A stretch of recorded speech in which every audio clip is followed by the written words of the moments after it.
si Meloni, si Le Pen, si Trump, en Alemania el partido AfD, Vox en España, si todos estos partidos son los partidos y los líderes de ultraderecha o de extrema derecha, ¿dónde está la derecha no extrema? ¿Dónde está la derecha que no es ultra? La extrema derecha es realmente una etiqueta en contra de las personas que tal vez no estamos de acuerdo. También hace no solo que la gente quiera dejar de escuchar a estos candidatos, sino que además les dé miedo apoyarlos. Pues le va a dar miedo decir en la reunión familiar, en la reunión social, no, yo lo apoyo porque entonces van a pensar, no, pues usted también es nazi. Pero el peligro de todos estos organismos que adquieren un poder para desde afuera influenciar la política, las decisiones políticas de un país en particular, es que se vuelve autoritario y se vuelve contra la voluntad del pueblo.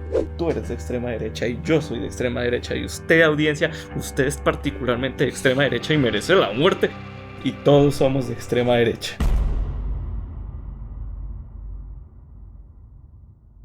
Bienvenidos a un nuevo episodio de La Cuarta Vía. En los días recientes, el presidente Gustavo Petro sigue con su idea un poco loca, ya que lo ha tocado desde hace ya un buen tiempo, de una Asamblea Nacional Constituyente. No vamos a ahondar hoy en ese tema, lo que queremos hablar hoy es de algo particular del presidente frente a este tema, y es el cómo reacciona ante las personas que están en contra de esta propuesta. Un buen ejemplo fue cómo llamó al gremio de transportadores de Colombia al ellos rechazar esta propuesta en un comunicado formal y respetuoso. En su cuenta de Twitter, de X como se le conoce hoy en día, el gremio de transportadores sacó dicho comunicado diciendo que rechazaban esta idea, que mejor había que ofrecer otras soluciones que estar hablando de una Asamblea Nacional Constituyente. A este tuit, Gustavo Petro respondió llamándoles extrema derecha. De entrada, suena un poco chocante cómo se le va a llamar extrema derecha al gremio de transportadores. Pero a pesar de que suena chocante, además en este término hay un poco de indeterminación. ¿Qué es eso de extrema derecha? Ya que además no solo en Colombia se usa este término de extrema derecha, sino que por ejemplo BBC siempre llama a Marine Le Pen, que es la extrema derecha francesa. La ultraderecha es el La término que más usan ultraderecha. Uh-huh. en primer mundo, sí. Lo de Petro no es un fenómeno único, digamos, o sea, bueno, como dices ahorita, lo que sí es único de Petro es lo supremamente sectario que es él. Eso sí es, digamos, un fenómeno que uno rara vez ve en jefes de Estado que sean así de cerrados a las, digamos, negociaciones con otros sectores políticos, a las soluciones, digamos, de llegar a puntos de acuerdo, digamos, en la mitad. Petro no es de eso. Petro siempre ha sido bueno, no siempre ha sido, pero más bien desde que entró a la presidencia ha mostrado un talante supremamente sectario, como digo, pero ese pedacito sí no es único, digamos, ese pánico de la extrema derecha. A mí me ha llamado la atención que, digamos, en Colombia, adecuadamente, muchos han rechazado, o uno podría decir incluso se le han burlado al presidente, de esa forma de actuar, de que él cada vez que va a criticar a alguien en Twitter no le falta decir, es que ahí están los neonazis pintados, ahí están, que son las otras cosas que dice, los amigos de la barbarie y yo no sé qué más vainas. De la oligarquía. Sí, sí, sí. Y aquí apropiadamente, digamos, se le ha rechazado todo eso de todo sector político, por supuesto, desde la derecha rechazan esa estigmatización, pero también desde el centro. Incluso uno puede ver, digamos, muchos verdes que le dicen que eso es, o sea, da oso, realmente da pena esa forma de referirse a la oposición o a lo que él cree que es la oposición, que la oposición la ve en todas partes, en todo el mundo, pero eso no es la misma suerte que corren la gente del primer mundo. No ve uno que haya ese mismo rechazo a cuando los políticos estigmatizan de esa manera o los políticos, o incluso, bueno, los medios también estigmatizan a un cierto sector, incluso digamos en países como Europa y en Estados Unidos ya se ha normalizado por completo el uso del término de ultraderecha. Sí, últimamente se habla que en Europa está resurgiendo la extrema derecha con la elección de Meloni en Italia, que Le Pen estuvo un poco cerca en estas elecciones legislativas también. Las noticias de los medios internacionales es en Europa se está formando nuevamente la extrema derecha, la ultraderecha, está volviendo ese fantasma, dicen los medios, a Europa. Exacto, sí. Y no hay nadie, digamos, que se cuestione, como nos cuestionamos acá, ese término de por qué estamos usando, o sea, por qué usar lenguaje así de sectario, digamos, de agresivo. Lo primero que uno se puede dar cuenta es invitar a la siguiente reflexión. Si Meloni, si Le Pen, si, bueno, al otro lado del charco Trump, o digamos en Alemania el partido AfD, Vox en España, si todos estos partidos son los partidos y los líderes de ultraderecha o de extrema derecha, ¿dónde está la derecha no extrema? ¿Dónde está la derecha que no es ultra? Porque yo no sé, digamos, uno ve en titulares y en todas partes de los medios y demás que hablan entonces que todos esos son extrema derecha, extrema derecha, extrema derecha y repiten, digamos, la terminología una y otra vez, pero pues bueno, también digamos, uno puede decir, a uno le hace falta de pronto consumir un poquito más de medios de por allá, porque pues es obviamente un contexto foráneo de uno, Ujú. pero si a mí me preguntan, oiga, según los grandes medios y digamos como hojas narrativas oficiales, ¿quién en España es, o bueno, no en España, tal vez ahí uno podría decir que el PP, pero quién en Francia o en Italia es esa derecha no extrema? Yo no sé, yo me quedo en blanco, o sea, porque según yo, hablan de los de centro, hablan de los de izquierda y los de extrema derecha. ¿Y qué pasó con la derecha moderada? No existe, se murió, se la está comiendo la extrema derecha. Y tampoco se habla de izquierda extrema, por así decirlo. O sea, las Claro, nuevas tampoco. etiquetas ya no es solo derecha-izquierda, sino que es simplemente izquierda o como los medios les gusta llamarle, la extrema derecha, la ultraderecha y Sí. todos estos sinónimos. Entonces sí, como dices, uno se pregunta entonces, ¿cuál es la derecha moderada? Porque lo que me pregunto yo cuando dicen ultraderecha, far right en inglés, Far right, sí. ¿a qué ideología se refieren exactamente? O sea, ¿qué es lo que exactamente los hacen extrema y lo cual lo diferencia de esa derecha moderada que también está indeterminada, ya que pues de nacimiento el término izquierda y derecho es pues muy indeterminado, ¿no? Siempre está un poco abierto a interpretación. En la derecha también se discute exactamente qué es esto de derecha. En izquierda puede ser un poco más fácil categorizarlo como socialismo, marxismo y bueno, todas sus vertientes, pero en derecha, bueno, que puede ser capitalismo, tal vez algo más liberal en sentido clásico, algo conservador, pues también es algo muy amplio y no se entiende exactamente qué es derecha en sí. Ahora más confusión crea pensar que es la extrema derecha. Exactamente.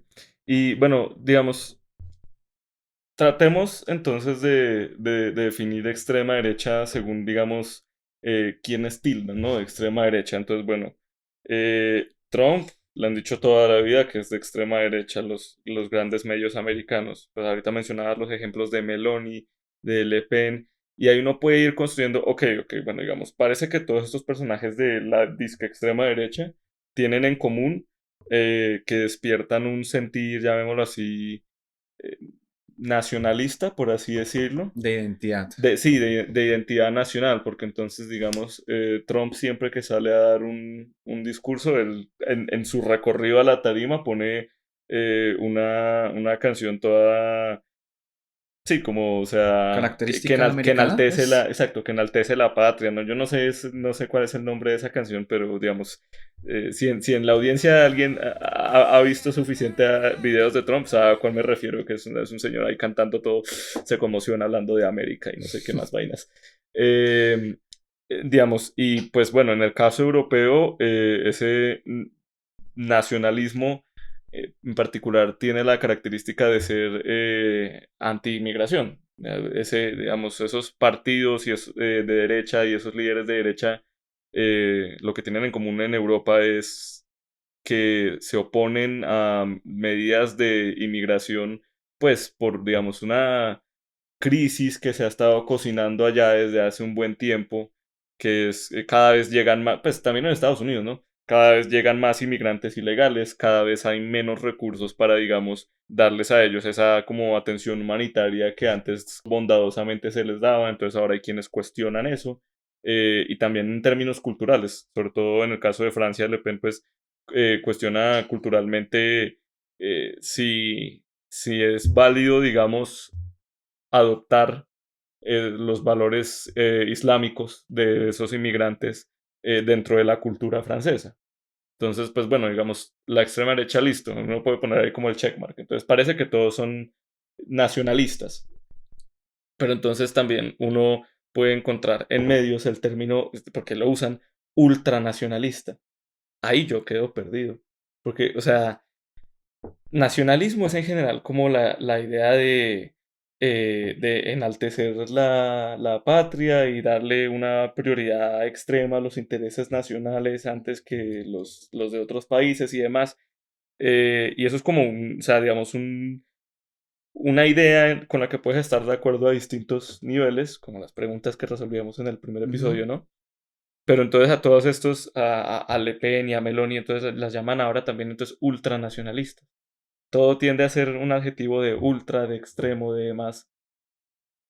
¿Qué significa Mm, ultra? Pues primero hay que reconocer, bueno, no estamos completamente de acuerdo con Le Pen o Meloni, Mm, no sobra aclarar eso. Sin embargo, el problema que ellas ven sí es válido de atacar de cierta forma, porque, por ejemplo, ayer veía en Twitter como en Londres una secta, una parte musulmana, se tomó varias partes de esta ciudad para celebrar, bueno, para llevar a cabo un rito musulmán. Y en las noticias inglesas están asombrados en cómo, por ejemplo, si se le dejaba a los musulmanes estar en las calles, completamente parar el tráfico automotor para poder celebrar esto y que los fans de Inglaterra no podían ver la final de la Eurocopa en las calles. Entonces, también en Francia, el problema es ya así. Primero, hay muchos guetos en las afueras de París y en las principales ciudades francesas donde hay muchos de estos inmigrantes, pero el problema más que todo que identifica Meloni, que identifica Le Pen, es eminentemente cultural. Porque hablar de diversidad y respetar a las otras religiones, culturas, etcétera, recibirlas como tal, como si estuvieran en casa, no está mal per se. El problema y lo que identifica y lo ha dicho Le Pen en varios discursos es que ya estos valores musulmanes y pues religiosos de Oriente ya se están impregnando demasiado en lo que ella considera que es la cultura francesa. Entonces, mencionaba yo ahorita que el problema es de identidad porque las poblaciones islámicas están creciendo demasiado en Europa, están creciendo, hay muchos barrios ahora que se conocen como simplemente musulmanes, como islámicos, en las principales ciudades europeas y se teme que se esté perdiendo esa identidad francesa, esa identidad italiana, europea, por así decirlo. Pues porque no está mal que las culturas convivan y etcétera, pero hasta qué punto hay que aceptar que estas culturas puedan hacer lo que quieran. Por ejemplo, tomarse las calles de Londres y celebrar su rito como a ellos le plazca y además había demasiados musulmanes y no hubo ni siquiera un arresto, lo cual también fue muy problemático para varios medios ingleses. Entonces, ¿hasta qué punto hay que aceptar en nombre de la diversidad a todos estos inmigrantes? ¿Hasta qué punto hay que darles esas ayudas económicas que en un principio se veían como, pues por el principio de dignidad, pero ya se está llegando a un extremo que puede ser dañino también para la economía? Entonces eso es lo que identifican. Y solamente por hablar y decir que la inmigración es un problema, se les trata así, porque hoy en día el discurso es de diversidad, aceptar no importa qué, no importa qué principios ya tradicionales nos valgan, porque hay que aceptarlo, hay que aceptar a convivir con eso. sí, exactamente. O sea, si uno lo, digamos, plantea el tema con ese lenguaje, o sea, con esa serie de preguntas de, bueno, hasta qué punto vamos a aceptar X, Y, Z, eso aborda, digamos, el tema en un lenguaje muy diferente de cómo lo abordan todos estos medios y estos políticos que llaman pues a toda esta gente de la ultraderecha. Porque si tú planteas esas preguntas de esa manera, Creo que lo interesante que vas a encontrar es que son preguntas que todo el mundo, o digamos, el colectivo general de la población que está en su sano juicio, se las puede hacer y son preguntas que son válidas de hacer. Pero es ese momento en el que tú categorizas todo eso y lo simplificas a no, no, no, es que es ultranacionalismo y ultraderecha. Entonces ahí tú estás generando un efecto, digamos, en la psicología de la gente, en la mente de la gente. Entonces estás invitando a que en vez de pensar, oiga, de pronto son cuestionamientos sensatos, diga, no, no, no, no, no, no puede ser sensato porque es que es lo ultra. Lo ultra no es sensato, ni la ultraderecha ni la ultraizquierda, Si de la los cual no extremos no hablan, son pero buenos. digamos, Ujú. de la ultraizquierda no se habla, pero creo que es cierto que básicamente todo el mundo tiene una muy buena idea de qué es ultraizquierda, porque pues en el siglo XX la mitad del planeta básicamente lo vivió, que es pues todo la Unión Soviética y sus países aliados, lo que estaba detrás de la cortina de hierro, digamos.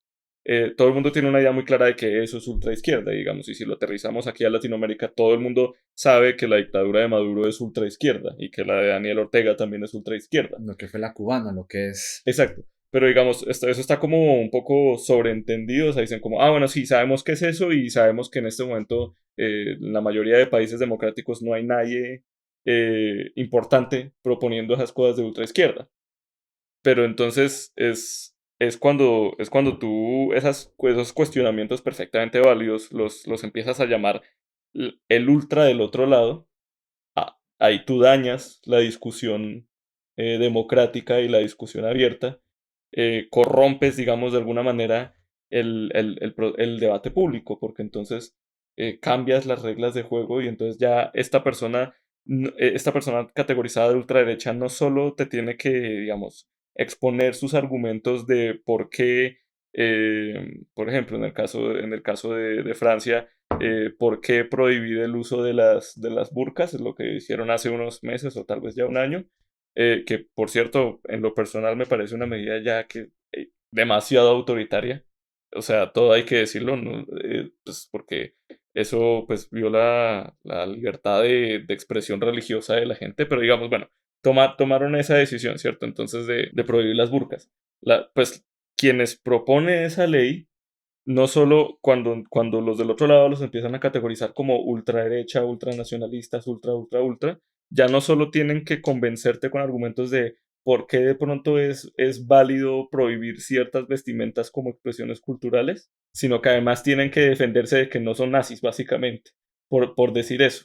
Aquí voy a hacer un comentario y es que al llamarlos extrema derecha o ultranacionalistas, a lo que están haciendo alusión realmente es al nacionalsocialismo de Hitler, a eso es lo que se refieren, eso es lo Claro, que quieren recordar. Cuando llaman a alguien supremamente nacionalista o supremamente de derecha, lo que quieren hacer recordar es a Hitler y a esa ideología, ya que el fascismo pues, se basa también en eso, ¿no? En el nacionalismo extremo, puro y duro, y eso es lo que trata de hacer los medios, entonces este candidato nos recuerda a Hitler. Entonces ya solo con eso, porque todo el mundo sabe, y Hitler es el perfecto ejemplo de antagonista pues en la historia, ya solo mencionar ese nombre y que recordemos a este señor, ya nos hace pensar, uy, pues si él tiene una ideología similar a la que tuvo la Alemania nazi en algún punto de su historia, pues nos debemos alejar completamente de él porque ya sabemos qué pasa con los fascistas. Entonces es una estrategia fácil más que con una ideología o algo así. La extrema derecha es realmente una etiqueta. Es una etiqueta, es una categorización que se le da a las personas, que se le da por los medios en contra de las personas que tal vez no estamos de acuerdo, que tienen un discurso que no va de acorde pues, al pensamiento globalista, al pensamiento de este siglo, entonces lo llamamos Hitler. exacto. No, y hay unos casos que son como súper explícitos en tratar de hacer esa comparación. Por supuesto, todo el mundo sabe también ya la noticia de hace unos días, o sí, todavía no se ha cumplido la semana todavía, de el atentado, el intento de asesinato que le hicieron a Donald Trump en un evento de campaña en Pensilvania. Tan solo unos días antes de ese evento y de, bueno, quien le dispara y le da en la oreja, había una revista digital, o que en este momento no recuerdo el nombre, porque hay que decirlo, era una de, digamos, Sí, de también la vi poco, la portada, exacto, ¿no? Mm. de poco alcance, o sea, digamos, no era como la revista Time publicando esto, no, era una revista de izquierdas de pequeño tamaño, pero pues que igual es importante pues porque hace parte de los medios y sigue, digamos, es, así sea un medio pequeño, hace parte de esa construcción de narrativas en el imaginario colectivo, ¿no?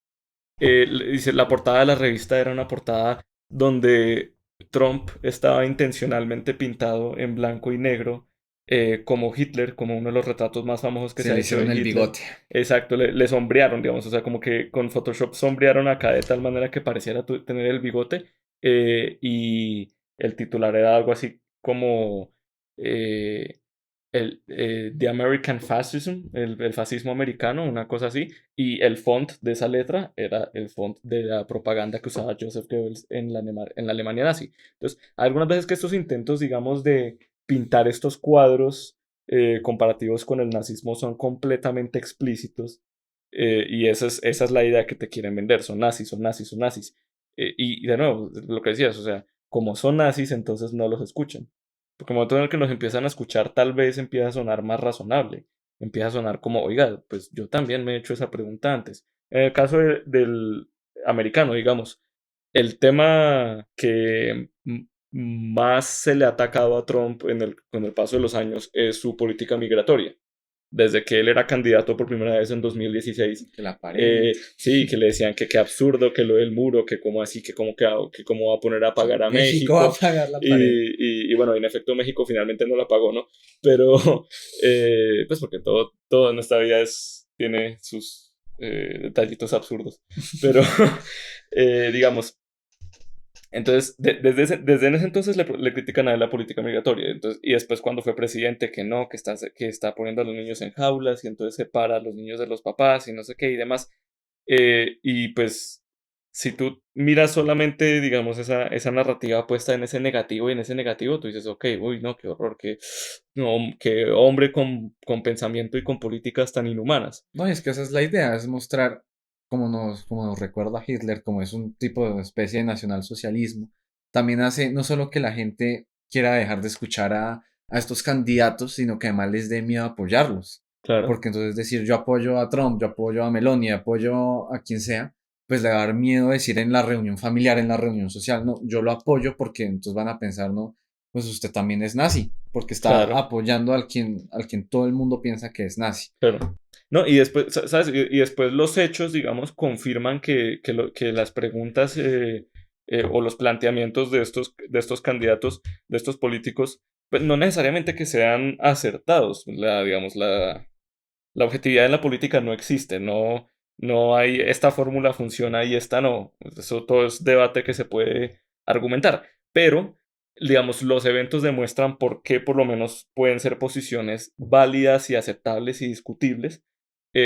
Y creo que en ese caso en particular, la administración Biden mostró por qué la administración Trump no estaba loca en poner un muro, por qué la administración Trump no estaba loca, digamos, en restringir tanto el acceso de los inmigrantes, es porque a Biden se le ha auténticamente destutanado todo el tema de la frontera.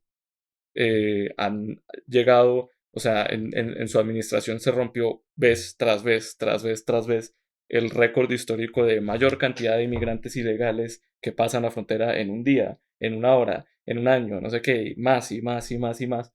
Y eso tiene sus consecuencias. En estados liberales que tienen, bueno, mal llamados liberales, ¿no? Porque allá en Estados Unidos todo lo dividen entre conservador y liberal, más o menos tienen como esa misma, eh, ese mismo planteamiento que nosotros teníamos cuando solamente éramos bipartidistas en Colombia, liberales y conservadores. Ujú. Como que ellos todavía no han tenido esa explosión política de entender que pueden haber distintas corrientes y distintos partidos y distintas vainas. Entonces, pues en Estados Unidos los liberales no son liberales según la definición de liberalismo que construyeron autores como John Locke Liberalismo y clásico. demás, exacto. No es una definición de liberalismo clásico, sino que en realidad es progresismo, ¿no? Sería la palabra correcta. Pues digamos, en un estado supremamente progresista como lo es Nueva York, donde digamos la aproximación que ellos tienen a solucionar los problemas de los inmigrantes no es cerrarles la entrada, bueno, que no son un estado frontera, entonces pues eso no tiene mucho sentido, ¿no? Sí, Pero está muy tienen, al norte. exacto, pero tienen una solución enfocada en atenderlos. Entonces, que si no tienen un hogar, ponerles un techo encima, tenerles una cama en la cual acostarse, alimentarlos, demás, digamos, como esa ayuda social. Sí, recibirlos. Ajá. También se les fue la mano y en el transcurso de la administración Biden han llegado a hacer cosas horrorosas para su propia población. Se han visto obligados desde la alcaldía de Ciudad de Nueva York y desde la gobernación a usar coliseos de colegios públicos como, digamos, ¿cómo se llama eso? Hogares Como para estos, refugios. exacto, refugios, hogares para estos inmigrantes que no tienen dónde quedarse. Han inclusive vaciado hogares que eran para veteranos del Mm. ejército estadounidense y lo han usado para los inmigrantes ilegales. Interrumpimos brevemente este programa desde postproducción para hacer un breve chequeo de la información presentada. La noticia a la que puntualmente hice referencia con esa información es una de mayo de 2023, según la cual unos veteranos sin hogar fueron desplazados de un hotel en el que generosamente estaban siendo albergados para que sus cuartos fueran ocupados por inmigrantes ilegales. Para quienes ven este podcast en YouTube o usando la función de video en Spotify, es el titular que ven al lado derecho de sus pantallas. Resulta que este hecho fue falso, ya que un par de semanas después se reveló que los veteranos supuestamente afectados por este suceso, entrevistados como fuentes principales por otros medios, eran en realidad personas sacadas de un refugio para habitantes de calle que fueron sobornados por una ONG representante de veteranos para hacerse pasar como tal y generar la noticia falsa. La verdad es que sí se albergaron inmigrantes ilegales en un hotel, pero no desplazaron a nadie en el proceso y se hizo mediante una contratación legal con la alcaldía. Independientemente de eso, instancias de hechos aislados como el de la noticia al lado izquierdo de sus pantallas, que cuenta que un veterano fue sacado de un ancianato para albergar inmigrantes ilegales, sí son reales. En general, ambas de estas situaciones ejemplifican el desastre de la situación actual con los refugiados en Nueva York, y no le quitan validez a la idea que planteamos en el podcast, pero era necesaria la aclaración para ser responsables con la información que transmitimos. Dicho esto, sigan disfrutando el podcast. Y creo que toda persona, o no toda persona, digamos, tampoco, no caigamos en esa misma estigmatización, pero es perfectamente normal y aceptable que alguien levante la mano y diga, oye, un momentico, ¿cómo le vamos a quitar el coliseo a a los muchachos que necesitan estudiar y que necesitan hacer ejercicio en un país que tiene como 40% de obesidad en adultos? ¿Cómo les vamos a quitar a ellos el coliseo donde practican deportes? ¿Cómo le vamos a quitar también los recursos y los hogares a los veteranos que han perdido un brazo por este país o lo que fuera para atender a inmigrantes ilegales? Mucha gente ahí dice, paremos ahí, Es que esto ya no me está ese es gustando. el problema. Y hacer, digamos, pensar eso, plantearse eso, no es fascista, no es nazi, pero cuando estigmatizan digamos, tan tajantemente a los políticos que representan ese sentir de paremos ahí, eso es lo que se genera. Claro, o sea, por criticar, porque realmente el problema es el gasto público, o sea, no está mal recibirlos y tratar de ayudarlos, sino el problema es todo el dinero y todo el esfuerzo que se está haciendo para atender a todas estas personas que vienen masivamente, porque además con Biden un poco el mensaje fue, no somos como Trump, si pueden venir, acá sí los vamos a recibir, pues el gasto público se va a ver definitivamente afectado, y entonces se le está empezando a dar prioridad a los que vienen de otros países y no exactamente a los que están poniendo esa plata, a los que están poniendo los impuestos, que por virtud de ellos buscan ver reflejados que su vida mejore, pero no, se tiene que ir masivamente hacia los inmigrantes. Ahora, criticar eso no está mal, Mm, pero exactamente y pasa más en Europa contra Le Pen, contra Meloni, que quieren incluso hasta salirse de la Unión Europea para dejar de recibir estos inmigrantes, porque al final del día es la Unión Europea quien pone un poco la obligación de recibirlos y apoyarlos, claro. etcétera, porque es que ya se está llegando a un punto donde es simplemente imposible.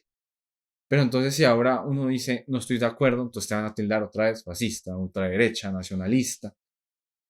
Y pues no puede ser así porque no se está abriendo un espacio para la discusión. No está mal criticar a Trump, no está mal criticar a Meloni, no está mal criticar a Le Pen, pero si se les va a criticar, hay que criticarlos con lo que es, con hechos, con verdades, con etcétera, y no decirles es que son los nuevos nazis de este siglo, porque eso no tiene ningún tipo de sentido.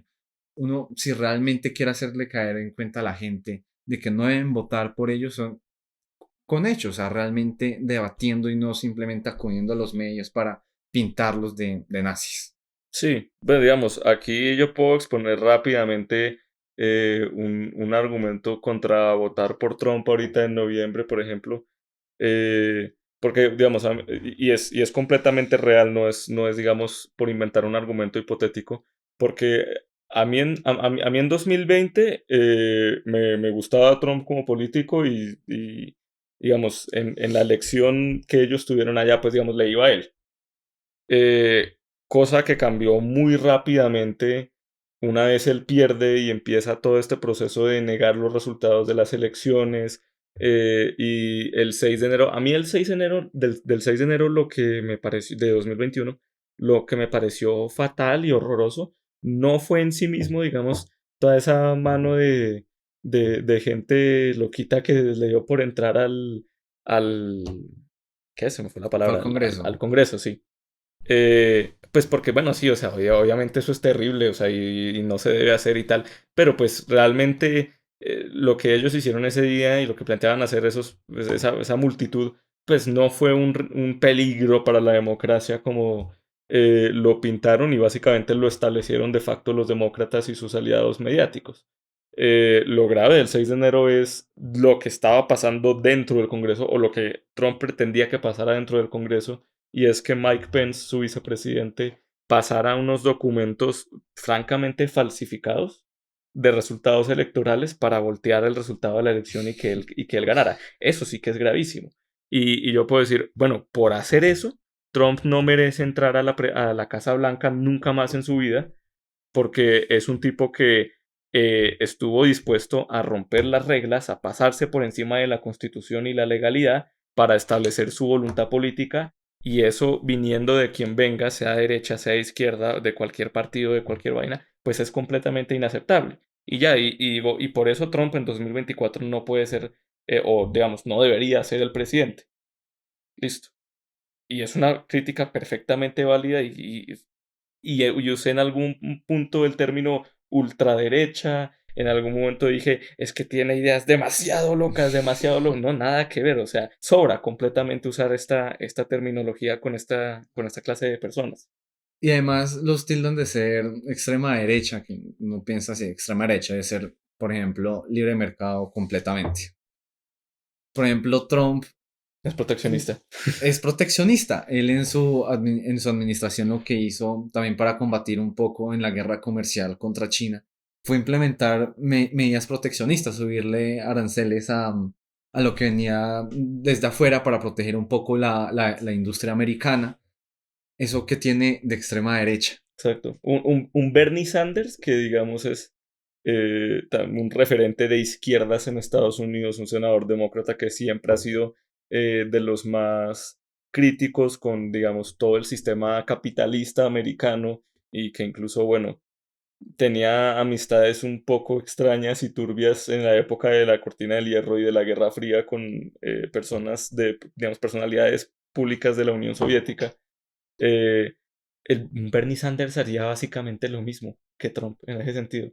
O sea, si Bernie Sanders fuera presidente, digamos que lo que uno puede diferenciar, y que ahí sería claro, es que Bernie Sanders se pondría a cargar de impuestos a las empresas americanas y a los billonarios y no sé qué, que para la justicia social y la redistribución del ingreso, eso claramente no lo hace Trump, claramente no. Pero en política internacional, pues claro, Bernie Sanders también aplicaría todas las mismas tarifas y todos los mismos impuestos y aranceles que Trump le imponía al mercado chino. Digamos, uno podría decir, bueno, tal vez Bernie Sanders no solo contra los chinos, sino en generalizado, haría lo mismo. Entonces, pues en ese sentido, o sea, entonces, ¿qué estamos diciendo? ¿Bernie Sanders está a medio paso de ser también extrema derecha? No tiene ningún sentido. No, y es que no lo tiene porque al final del día es simplemente estrategia política. Insisto, es simplemente llamar a quienes no nos gusta, con quienes no estamos de acuerdo, nazis, pintarles el bigote para hacernos recordar a ese personaje. Esa es la estrategia. Sí. Simplemente no es que haya una ideología ahí, no es que sean decisiones exactamente, sino es simplemente la estrategia de mostrarlos como tal para que la gente no vote por el mayor antagónico de la historia. Ujú. Y esa es la estrategia. Claro. Y bueno, Eso, por supuesto, tiene sus consecuencias hacia el otro lado, por así decirlo, digamos. Cuando tú entonces estigmatizas a toda la derecha como ultraderecha, lo que empiezas a inadvertidamente normalizar y promover es la izquierda. Porque entonces, si, digamos, imaginemos una línea, una escala de solamente un eje, que por cierto la política está mal interpretarla en un solo eje, mínimo deberías tenerlo en dos, pero digamos, supongamos la política en una escala. Entonces aquí tenemos nuestra extrema izquierda y aquí tenemos nuestra extrema derecha. Y aquí, pues, digamos, el centro imaginario donde tú quieras. Bueno, cuando tú empiezas a pintar la narrativa de que todo lo que está en este 50% es extrema derecha, ¿qué hiciste? Corriste el centro. El centro que antes estaba aquí, ahora lo ves por acá. Y esta extrema izquierda, digamos, que antes veíamos radical e inaceptable tanto como la extrema derecha, ahora ya no, ahora esa es la izquierda moderada. Y le abrimos la posibilidad a que estos recontra ultra tetra extremistas de izquierda, que antes ni siquiera los contemplábamos dentro de nuestro espectro, ahora son extrema izquierda, sí, pero ahí están, como que no están tan mal. Entonces, inadvertidamente, mueves la balanza para el otro lado. Y bueno, creo que eso es en el caso europeo también, como decías, es parte de lo que más mueve también a estos políticos de derecha, es oponerse a eso, a la imposición, digamos, de planteamientos de premisas de izquierda, por así decirlo, que tiende a pasar mucho con las organizaciones supranacionales, que son la Unión Europea, pero digamos puede ser el Foro Económico Mundial, las mismas Naciones Unidas. El peligro que tienen todos estos organismos, digamos, podría en un mundo alterno también ser tirar para la derecha, digamos. Pero el peligro de todos estos organismos que adquieren un poder para desde afuera influenciar la política, las decisiones políticas de un país en particular, es que se vuelve autoritario y se vuelve contra la voluntad del pueblo, antidemocrático, digamos. Porque, por ejemplo, lo de la Unión Europea, eso es un excelente ejemplo, que entonces si en el Parlamento Europeo se decide que hay que permitir la entrada de inmigrantes o si no hay X multas y hay que satisfacerles tales necesidades básicas o si no también lleve su multa y no sé qué. Y ya llevas y le impones a esa decisión, por ejemplo, a un Grecia. Grecia, que es uno de los países, digamos, más subdesarrollados de Europa y demás.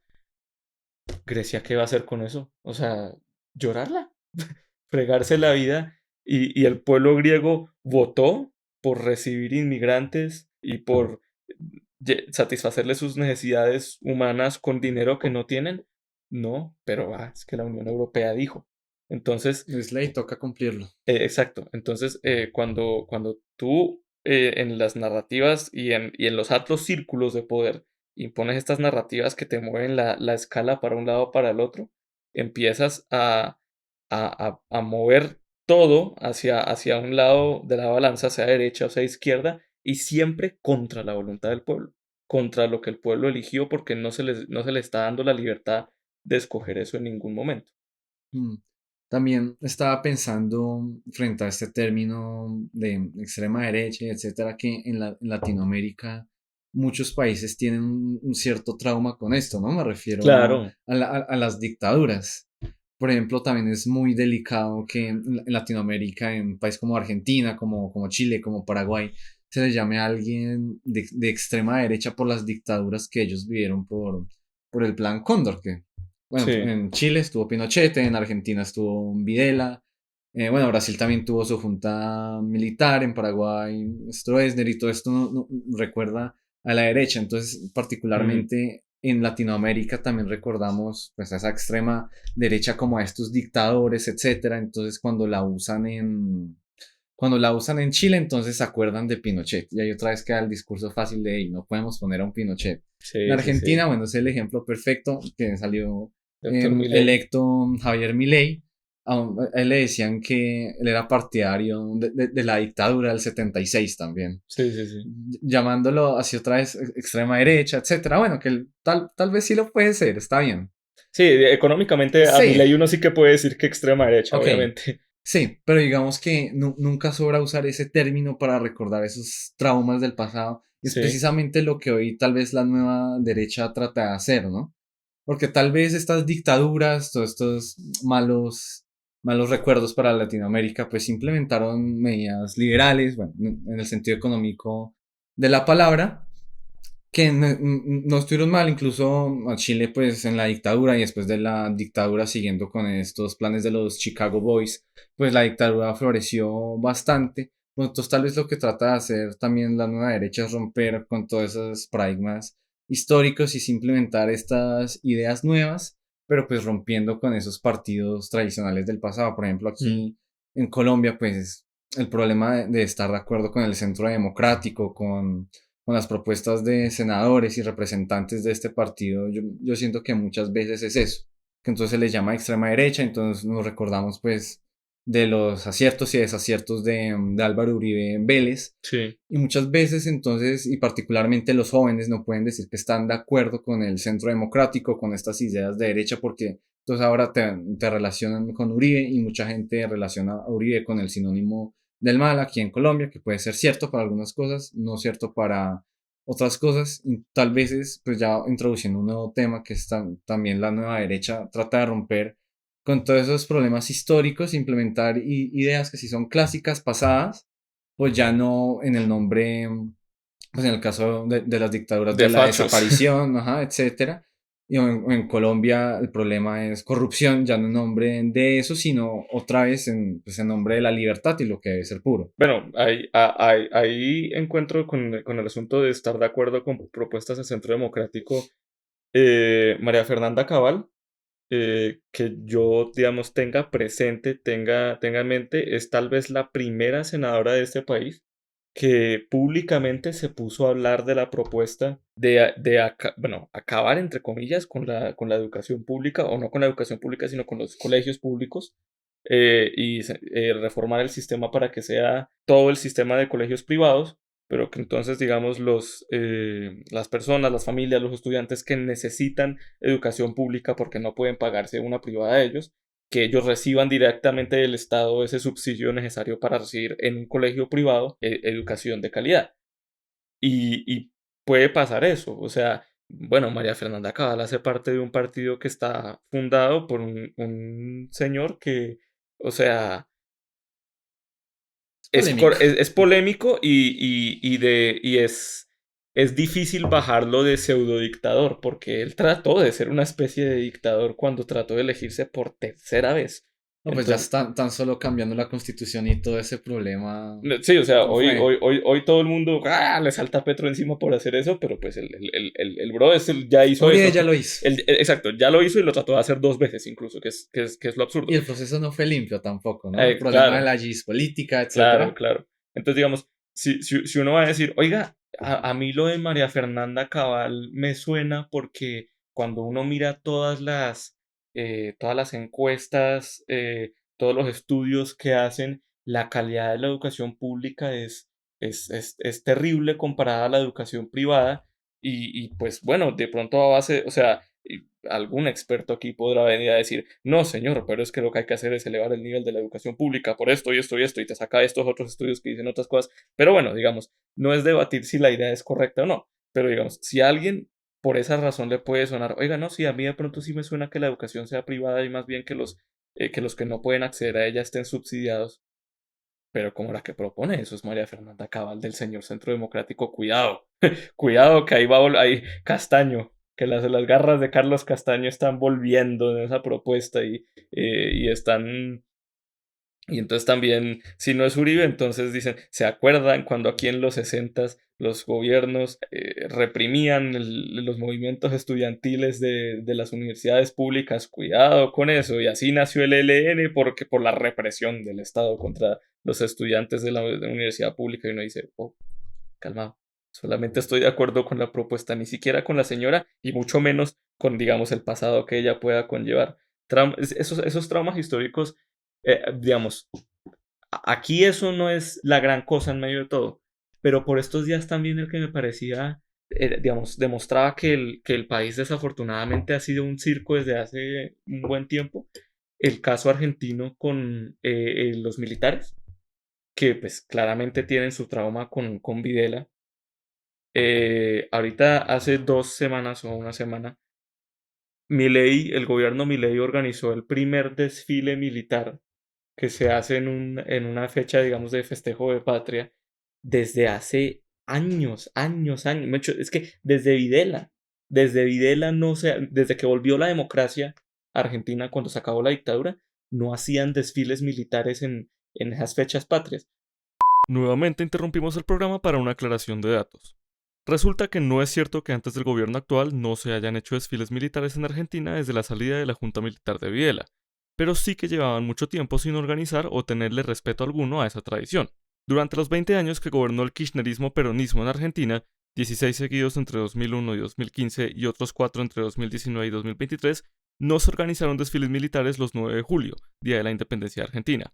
En vez de eso, hacían eventos de muy mal gusto y completamente ideologizados con consignas y símbolos progresistas, como el que pueden ver en pantalla quienes estén viendo el video de este podcast, donde un eje central de la celebración tendía a ser precisamente recordar y condenar la violencia de la dictadura de Videla, abriendo nuevamente heridas de hace décadas que hoy no sirven sino para despertar resentimiento en las nuevas generaciones contra las Fuerzas Armadas y el patriotismo, que seguramente hasta cierto punto era la intención consciente de los Kirchner. En 2016, el gobierno Macri rompió el silencio de 16 años en los que el gobierno se avergonzó de sus militares en la fecha patria, sacando a 6.000 militares a las calles a desfilar, exactamente como lo hizo Milei el pasado 9 de julio tras otros 4 años de ausencia de los desfiles bajo el gobierno de Alberto Fernández. Volvamos al episodio. Y uno aquí como colombiano eso le puede sonar muy extraño, porque aquí en Colombia 20 de julio. 20 de julio y o sea, sí, 20 de julio siempre, siempre, siempre hay un desfile militar. Y digamos, a no ser que tú seas, digamos, ahí sí de los de extrema izquierda, que es bien antimilitarista o lo que fuera, pues te parece normal, o sea, y no significa nada, nada malo, nada fascista, nada autoritario. Sencillamente es en un país que ha estado en guerra más de 50 años contra distintas guerrillas, celebrando a los héroes de la patria, al ejército que ha defendido, mal que bien, con sus errores, por supuesto, y sus ineficacias, que ha defendido y ha puesto la vida por defender a los civiles contra estos, digamos, guerrilleros y demás criminales. Sí, es un símbolo de seguridad. Exacto, Es es un símbolo de seguridad y de agradecimiento con los que han puesto la vida por defender a la gente. Y ya, y listo. Y no tiene no tiene ninguna trascendencia política de nada, no sé qué. Pero en Argentina, no, es que en Argentina, cuidado con un desfile militar porque ahí está el señor Videla. ¡Ah! Y entonces incluso yo ya un cubrimiento televisivo del evento, no me acuerdo en qué canal de televisión era, tal vez era C5N, pero puedo estar equivocado, que entonces había unos periodistas comentando en vivo el desfile y entonces se mostraban tomas en plano cerrado de Milei y de Villarruel, la vicepresidenta, y él decía, no lo ven ahí, no lo ven ahí, ese, yo lo veo, ahí está Videla, yo lo veo, ese es, ahí está Videla, miércoles, un berraco desfile militar es Videla. Entonces esos manes vienen aquí a Colombia un 20 de julio y les da un patatús en la calle y quedan, ¡ah! ¡Fascismo! ¡Ayuda! Se mueren. Entonces, o sea, ese tipo de traumas y de definir todo porque si te recuerda o si no te recuerda al fascismo del siglo pasado, no podemos trancarnos ahí y nunca evolucionar las discusiones políticas por eso. Claro, esos traumas están particularmente en Argentina y Chile, donde la dictadura fue especialmente pesada y pues el trauma se explica en el sentido de que los militares literalmente salían a la calle, te requisaban, te desaparecían, etcétera. Bueno, esto ya es bien sabido. El problema no es tener exactamente ese trauma, porque siempre habrá que recordarlo, siempre habrá que contar esa historia. El problema es ya llevar esos traumas siempre a la política entonces. Entonces ya no nos permitimos discutir las ideas, no nos permitimos discutir los proyectos, sino que ahora siempre es, usted nos hace recordar de Videla, usted es igualito al sistema económico de Pinochet, solo porque nos hace recaudar eso, porque sale ese trauma, entonces no somos capaces ni siquiera de sentarnos a discutir esas ideas, cuando hay que superar esos traumas en el sentido político, pues. Mm, Los símbolos siempre estarán y siempre se tendrán que respetar, pero políticamente a la hora de decir, hey, ¿cómo vamos a manejar el país? Pues hay que dejar eso atrás, sentarse en la mesa y discutir lo que realmente importa, que son las ideas. Porque además aquí en Colombia, además tenemos la particularidad de que pues en la política, muchos de nuestros políticos tienen familiares que hace 20, 30 años fueron presidentes, fueron senadores, etcétera. Paloma Valencia, por exacto. ejemplo, es nieta De del presidente de León Valencia, Valencia. del Frente Nacional, entonces también todo el mundo se acuerda de eso y cómo van a votar entonces que por la nieta Miguel de Uribe Turbay, el Miguel nieto de Uribe Turbay. Turbay, bueno, etcétera. Hay muchos ejemplos de esos delfines, como se llama Sí. en Vargas Lleras, que Colombia. ojalá fuera como Carlos Lleras. Entonces no nos permitimos discutir esas ideas solamente por eso, y eso es lo que hay que dejar atrás. O coger esa política un poco sin cara, por así decirlo. Sí, y aquí incluso antes era la derecha la que pecaba, digamos, de ese trauma histórico sin tener trauma. O sea, aquí en Colombia jamás hemos tenido también, digamos, presidentes de izquierda dura, digamos así. Pues Petro es el presidente más de izquierda que alguna vez hemos tenido. Y bueno, por cierto, él siempre, para enaltecerse, se vende como el primer presidente de la historia de izquierda de Colombia, 200 años de la oligarquía, hasta que llegó el primer presidente del pueblo de izquierda.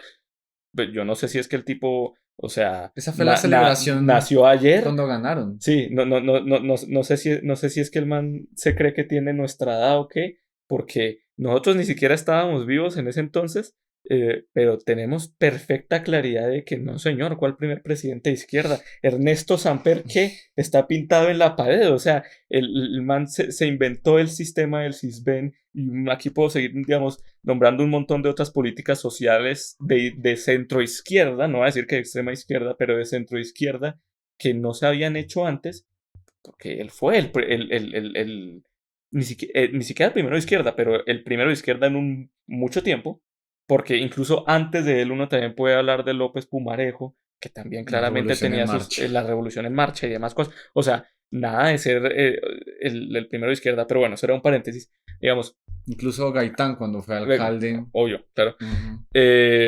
Digamos, aquí nunca hemos tenido así trauma, que la izquierda nos deje una razón para estar traumados, por así decirlo, pero aquí la derecha hacía eso. Cuando exterminaron a la UP, si tú vas donde, digamos, la derecha tradicional colombiana, de tu Cambio Radical, bueno, Cambio Radical no es un partido tradicional, pero adoptó mucha gente tradicional y muchas de esas cosas, ¿no? No, Sí, pues, Vargas Lleras. exactamente. Si tú vas donde los señores de Cambio Radical, donde el mismo señor Uribe, y le hablas del exterminio de la UP, ninguno de ellos te va a decir que eso está bien, obviamente.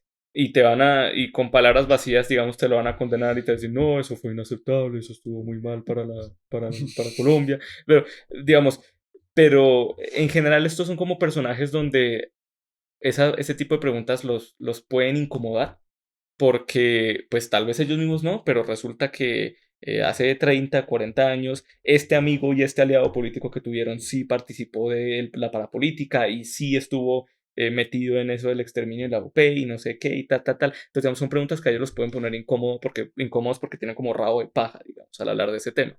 Pero hay liderazgos de nueva derecha que no tienen nada que ver con eso y que tienen toda la autoridad moral para decir, eso es feísimo. Y entonces, digamos, o sea, esos traumas históricos, sea para un lado, sea para el otro, hay que abandonarlos, porque pues aquí también en Colombia la izquierda sufrió mucha violencia inaceptable por eso, por derechistas que tenían una idea exagerada y loquísima de que no es que nos van a imponer el comunismo estos salvajes retrógrados y a la violencia se iban. Misma violencia que, por cierto, experimentó Donald Trump la semana pasada. Esas cosas siempre son la consecuencia. Cuando tú estigmatizas a un lado del espectro político y generas esos miedos irracionales en la gente, lo que vas a generar es violencia. Y de hecho, con Trump, creo que incluso con cómo lo han tratado los últimos 8 años los medios, se demoraron. Se demoraron en que pasara eso porque yo me lo esperaba mucho antes. Pues pasa hasta ahorita porque pues Trump se lanzó relativamente hace no mucho, ¿no? Fue o sea, él dijo que volvió a lanzarse porque vio lo que Biden hizo con el país y que lo destruyó, entonces él se había obligado moralmente a volver. Pura paja, pero bueno, eso es otra Sí, historia. sí, Eso es otro cuento. pasó, pero bueno, sí, volviendo a la narrativa, esa es exactamente la idea. Y uno de los problemas es que entonces todas estas personas nuevas de derechas que tratan de defender estas ideas de la libertad y etcétera, que se tratan de meter en política, pues normalmente se tienen que meter en los partidos tradicionales para poder hacer su nombre, etcétera. Pero ya solo por el hecho de que usted está en el centro democrático, en cambio radical o lo que sea, pues ya lo estigmatizan. Y bueno, es que en Colombia hay muchas polémicas con estos partidos, por ejemplo, ahorita hablando de los traumas históricos y todo esto también. Me acordaba, por ejemplo, de María Fernanda Cabal negando que las bananeras hayan pasado, que la masacre de las bananeras Ah, haya sí. pasado, Uy, no, etcétera. qué horror. O en Argentina, cuando también se esmeran en decir que las cifras de las dictaduras no fueron 30.000, sino que fueron muchas menos. Sí, sí, Bueno, más sí. allá de que está bien ser históricamente correcto, si había un afán también en defender un poco Sí, o como esa sea, dictadura, esa masacre, tal vez. como sí, como, No, o no sea, fueron ¿cuál es la necesidad? tantas. ¿Cuál es la necesidad de ser Exacto. tan... ¿Cuál es la necesidad de que hoy en día se tenga que defender eso cuando el camino debería ser condenar siempre la violencia, porque ese siempre tiene que ser el camino, y simplemente seguir defendiendo las ideas? Pero no, nos quedamos atrasados también en... No, resulta que García Márquez inventó la cifra de muertos de la bananera. O sea, ¿cuál es la necesidad de eso? ¿Cuál es un poco la idea de defender a de las quitar, compañías bananeras de quitarle estadounidenses? importancia? Ujú, que por cierto, además hace poco también fue condenado, ¿cómo se llama? Chiquita. Chiquita Brands por haber financiado paramilitarismo en Colombia. Entonces, ¿cuál es esa necesidad otra vez de quedar así mal? La extrema derecha, la nueva derecha se tiene que enfocar ahora en esos traumas históricos y etcétera, sino mostrarse como nueva, porque además también se le tilda de retrógrada, Sí. además de todo, sino mostrarse nueva, tal vez defendiendo ideas clásicas, como en el sentido de la palabra, etcétera. Defender estas ideas, pero de una forma nueva, sin tener que recurrir a los viejos personajes históricos, sino simplemente ver que la derecha no son estos personajes malos, etcétera, sino que son ideas buenas que pueden ser defendibles y que deben ser escuchadas y debatidas. Exactamente, sí. Y bueno, y lo otro que yo pienso que es el otro llamado que tiene la nueva derecha si quiere tener éxito político, es desprogramar a la gente de alguna manera. Hacerles caer en cuenta, pues, digamos, por esa misma línea de desestigmatizarse a sí mismos, ¿no? Hacerle a la gente caer en cuenta que de pronto muchas de las ideas que ellos dicen son ideas que la gente ya en mayor o menor medida tiene, pero que no es consciente todavía, digamos, que las tiene y que votaría a favor de ellas. Y en ese caso, creo que el ejemplo perfecto que se me viene a la cabeza es el asunto del aborto, que ese también ha tenido una seria narrativa impuesta por organismos exteriores con sesgos de izquierda o progresistas, o digamos, sesgos en general pro aborto, porque pues también hay gente pro aborto de derechas que no entiendo muy bien por qué, pero pues pasa, porque digamos, el asunto de la política del aborto, hay países donde desde hace mucho tiempo ha sido algo perfectamente legal. El caso jurídico de Estados Unidos, Roe v. Wade, Desde los desde 70. los 70, eso pasó hace un montón de tiempo. Pero, sobre todo en países tercermundistas como el nuestro, las discusiones sobre la legalización del aborto en sus distintas instancias, pues realmente se ha dado en años muy recientes. O sea, pues bueno, aquí ya lleva apenas 2 años completamente legal desde la sentencia de la Corte Constitucional en febrero de 2022, sí. 2022. Y pues bueno, y hay otros países donde 2006, 2007, digamos, han sido una discusión del siglo XXI, por así decirlo. El problema es que siempre ha sido un debate político que ha estado enmarcado como ciertas personas de izquierda quieren. Porque, y aquí me pongo, digamos, el gorrito, ojalá me pongo un poquito conspiranoico, porque, pero aunque no conspiranoico, en realidad esto es perfectamente verificable, lo que pasa es que es remontarse un poco.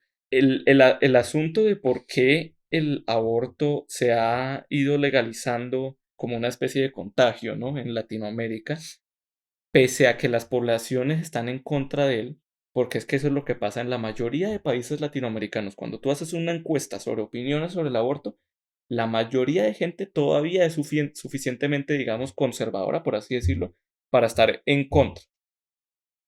Sin irnos muy lejos, en Colombia creo que nunca se pusieron a hacer así una encuesta muy oficial, así tipo Inbamer y eso. De hecho, sí se han hecho encuestas oficiales. Pueden verlo en pantalla en estos momentos quienes estén viendo el video. Pero lo que se percibe es que la mayoría de gente no está de acuerdo con por lo menos el límite que le pusieron al aborto en Colombia de 24 semanas. Sí, que es demasiado. Exacto, demasiado. La mayoría de gente te va a decir que es demasiado. Incluso cuando lo legalizaron, me acuerdo que en el colegio uno hablaba con las compañeras mujeres de uno y la mayoría eran capaces de reconocerte eso. La mayoría de mujeres en el mundo hoy están a favor del aborto porque les han vendido esta idea de que es la libertad de su cuerpo y tal. Pero la mayoría de mujeres, incluso con las que uno hablaba, decía, no, pero si 24 semanas sí es como mucho, porque ya lo ven demasiado como una vida humana, digamos.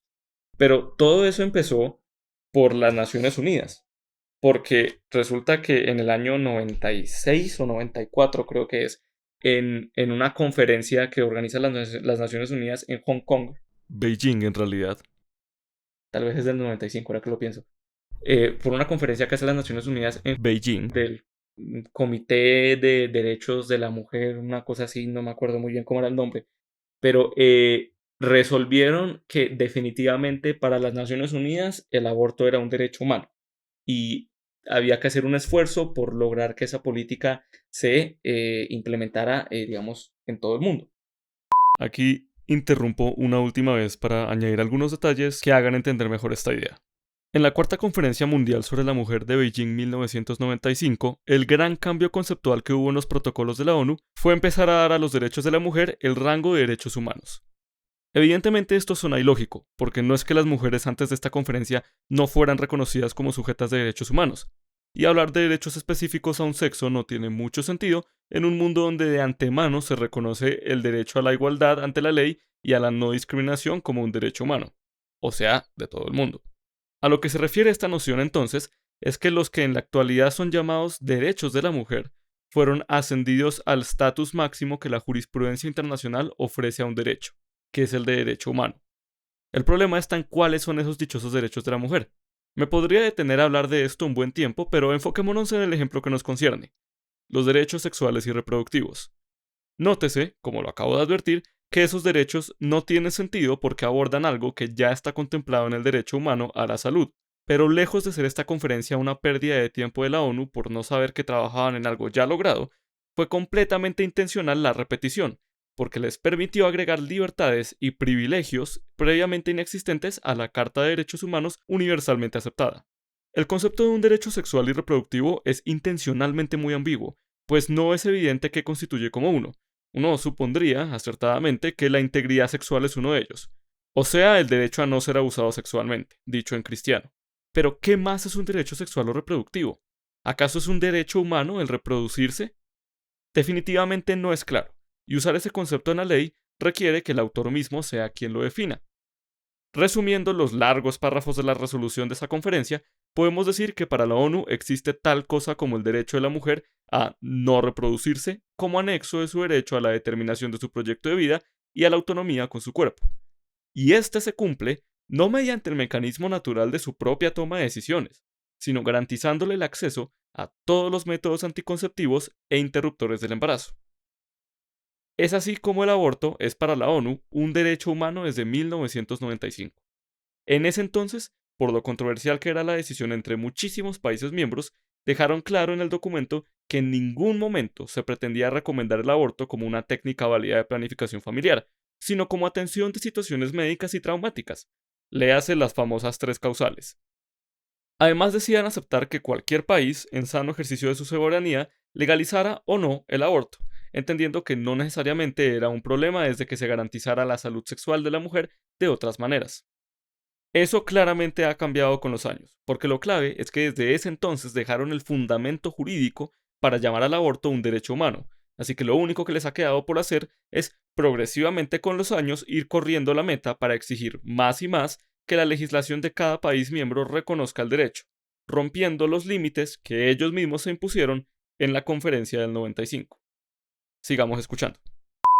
Y a su vez, quienes llevaron esa idea a las Naciones Unidas eran activistas progresistas de izquierda con ideas que seguramente dentro de un debate público democrático no prosperarían o sea, no quedarían electas, digamos, como ley o como gobernantes. Pero esos activistas fueron los que llevaron esas ideas a Hong Kong y en Hong Kong dijeron, listo, y esto lo mandamos al resto del mundo. Y desde ese entonces las Naciones Unidas tiene una agenda abiertamente proabortista y digamos no les da pena, por así decirlo, en decir sí, nosotros queremos que en el mundo entero se legalice el aborto y apoyamos las ONGs y las organizaciones sociales que estén abogando cultural y políticamente por lograr el aborto. Entonces, pues ahí está, digamos, como el apoyo legal, por así decirlo, y por supuesto también tiene su apoyo financiero. Open Society Foundations, que es un organismo del cual podemos hablar más a fondo en otra ocasión, pero básicamente eso es, digamos, la organización de filantropía de George Soros, con la que él promueve agendas políticas como estas progresistas en todo el mundo, y el tipo es un excéntrico billonario y financia estas ONGs que promueven el aborto en todos estos países. Y yo estudié el caso colombiano en particular, lo hice, si te acuerdas, para la monografía de cuando nos graduamos del bachillerato. Cuando aquí la Corte estaba antes de 2022, digamos, antes de emitir su sentencia, estudiando los argumentos para permitir el aborto, como hace la Corte Constitucional siempre, llamaba a expertos, digamos, a consultarles qué pensaban de esto y, digamos, tomaron su decisión basada en la información de estos expertos. Bueno, pues esto, dentro de estos expertos, pues obviamente había unos abogados y unos médicos y no sé qué y demás. Y dentro de los expertos que llevaron a tomar esa decisión estaban abogados de ONGs financiadas por este señor George Soros y por Open Society Foundations, que a su vez es como, digamos, un aliado de la ONU, y con los argumentos que ellos les dieron a los magistrados de la corte, pues los magistrados tomaron la decisión de aprobar el aborto. Ojo, aquí no estoy diciendo que haya estado mal consultar a sus expertos, porque bueno, si eran expertos legales pro aborto, pues es natural invitarlos a que den su argumento y a su vez escuchar a un experto legal pro vida, ¿no? Hay que escuchar a Exacto. todos. Pero digamos, el hecho es que finalmente la decisión que se toma por la corte es pro aborto, y es una decisión que se toma desde la corte, motivo por el cual sin preguntar a la población general si lo querían o no, y literalmente hablados al oído por activistas con una ideología política clara que querían imponer una agenda clara de un organismo internacional. Y después, aquí, como está muy reciente, todavía no nos ha pasado esto. Pero en países donde lo han hecho hace un poco más de tiempo, como Argentina y demás, lo que terminas haciendo, lo que termina pasando, es que configuras el sentir popular. Porque al volverse ley, sin preguntarle democráticamente a la gente si quería que así fuese, en las nuevas generaciones o con el paso de los años, la gente lo normaliza. Y dice, no, el aborto, pues no, o sea, aquí sí siempre ha Es legal sido, hace rato. es legal hace rato, pues digamos, que tiene de raro, no se lo cuestionan. Y cuando llega un líder de nueva derecha a cuestionarlo y decir, no señor, a mí no me parece, y por estos argumentos y estos, dicen, uy, uy, uy, el retrógrado, cuidado, el no sé qué, pero no es ningún retrógrado. El tipo es, o sea, por así decirlo, tiene una idea que puede tener cualquier fulano en la calle. Lo que pasa es que a los fulanos colectivos en la calle jamás se les preguntó si querían que esas políticas fuesen así. Se las impusieron literalmente. Ese es el problema. También es eso otro tema muy interesante que se puede tocar en otro video. Es el tema de la Corte Constitucional y por qué fueron ellos quienes tomaron esa decisión.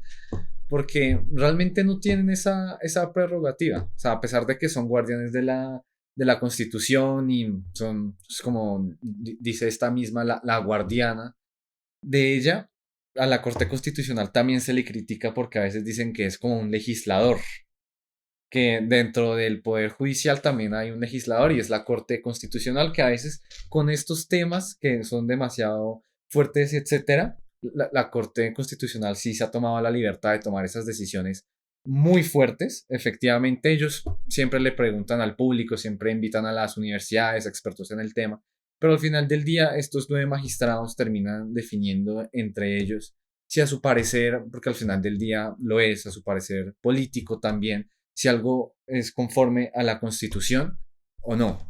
Lo cual es un problema porque esta decisión no se tomó basándose meramente en la Constitución y eso, sino que al final del día también hay un trasfondo meramente político y esa decisión puede haber sido muy distinta si hubieran estado otros magistrados. Pues la Corte Constitucional últimamente, y bueno, desde que opera en el 92 también se le conoce por ser algo progresista. Bueno, es que la misma Constitución, y era algo que mencionabas ahorita, de que Petro se jactaba de ser entonces que la primera persona de izquierda y que solo por él se está haciendo cambios sociales, etcétera, pues no es cierto porque la Constitución del 91, pues que también consagra los derechos colectivos, sociales, culturales, económicos, etcétera, pues también te manda un poco a hacerlo. Entonces, a pesar de que la Constitución sí consagre esos derechos, sí, la Corte Constitucional también se puede haber pasado un poco en las facultades que ésta tiene para admitir el aborto. En la sentencia donde se permite el aborto hasta la semana 24 en Colombia, ellos argumentan que al final toca hacerlo libre porque lo que pasa en Colombia es que hay un déficit de protección hacia las mujeres en estado de embarazo y etcétera, especialmente en las zonas rurales, donde buscaban abortar por alguna de las causales establecidas por la sentencia del 2006 y no se les permitía, el doctor no lo hacía, iban a otro municipio, tampoco lo hacían, solamente se podía en las ciudades, entonces la Corte Constitucional identificó esto y entonces en base a eso tomó el problema, no, hay que darle más tiempo y ahora quitemos los causales para que se haga de manera libre, para que las mujeres lo puedan hacer libremente porque está atentando contra su dignidad. Fueron 9 magistrados los que decidieron que en Colombia el aborto es libre, sin tomar un poco, porque ellos al final del día no están legitimados democráticamente, porque ellos son elegidos por ternas que hacen, bueno, casi semi-democráticamente están legitimados en el sentido de que ellos son elegidos en ternas compuestas por Corte Suprema de Justicia, Consejo de Estado y Presidente, quienes lo hacen, pero esta gente, estos magistrados de la Corte Constitucional, no son elegidos directamente por el pueblo. Son los senadores quienes eligen de estas ternas que envían los que eligen, pero al final de ellos son simplemente decidiendo esos temas tan polémicos, tan peculiares, donde debería haber un consenso más general. Porque al final del día Colombia sigue siendo un país sumamente católico, donde una decisión así fue bastante polémica. Exacto, y va contra la voluntad del pueblo que, o sea, la base del contrato social de todo país se supone que es que hay unos acuerdos comunes. Y si en un país, digamos que es en su mayoría, en la opinión popular, pro vida como este, nos imponen una de esas vainas, pues estamos, o sea, estamos graves, estamos atentando ahí sí que contra la naturaleza de la democracia. Pero bueno, digamos, para ir cerrando tema, yo creo que lo que podemos concluir de todo esto es que la estigmatización del enemigo en la política, por supuesto, no es nada nuevo. Se ha hecho desafortunadamente siempre. Ujú. Y sobre todo cuando está basado en esos traumas históricos. En Europa con el fascismo alemán e italiano, en América Latina con los dictadores impuestos por el Plan Cóndor y demás. Nada de esto es nuevo. Pero lo que sí es nuevo es que están surgiendo líderes de nueva derecha que muchos, digamos, con unas tácticas un tanto populistas, que tienen unos nuevos planteamientos que a veces son retomar ideas que hace rato no se exploraban, pero que ya están bien fundamentadas, que ya se han probado y han funcionado, otras que son ideas así totalmente nuevas y están sufriendo, digamos, de una estigmatización tremenda por el otro lado, que en este momento tiene control de muchos entes poderosos, lo que yo decía de Naciones Unidas. Si Naciones Unidas está movida por una agenda política progresista de parte de unas ONGs que le están hablando al oído, tenemos un problema, porque entonces Naciones Unidas al mundo entero le está imponiendo unas agendas políticas.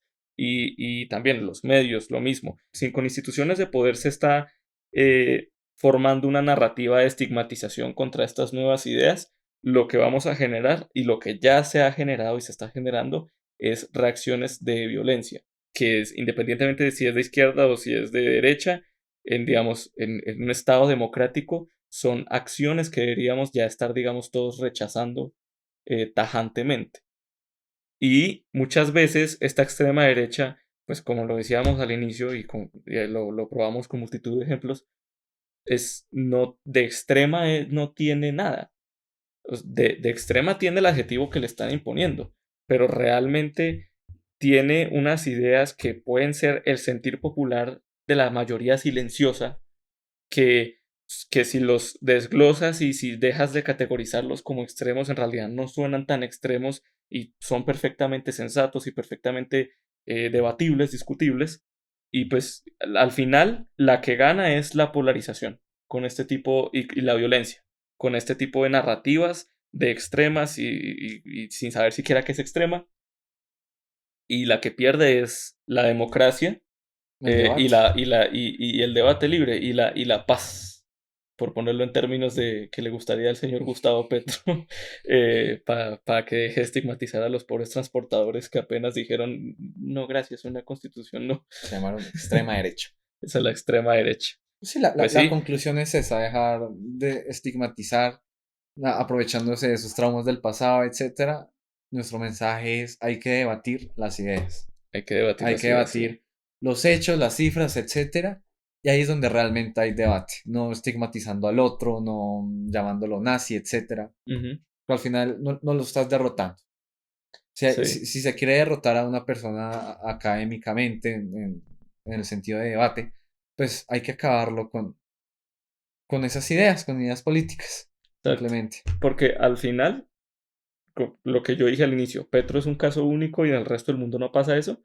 Pero al final, o sea, si tú permites que esa narrativa se construya y se imponga de esa manera, vas a terminar con Gustavos Petros alrededor del mundo que dicen, tú eres de extrema derecha y yo soy de extrema derecha y usted, audiencia, usted es particularmente de extrema derecha y merece la muerte y todos somos de extrema derecha. Ujú. Ese es el final al que nos encaminamos con las narrativas políticas del mundo de hoy en día. Así es. Con eso hemos concluido el episodio de hoy. Próximamente estaremos sacando columnas, los invitamos a visitar la página, a visitar también el canal de YouTube para que puedan ver más contenido político.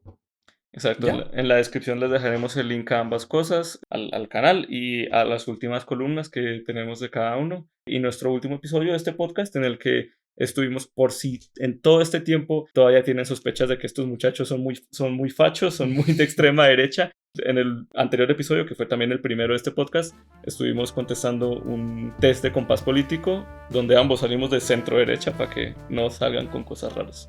Nos vemos el próximo mes.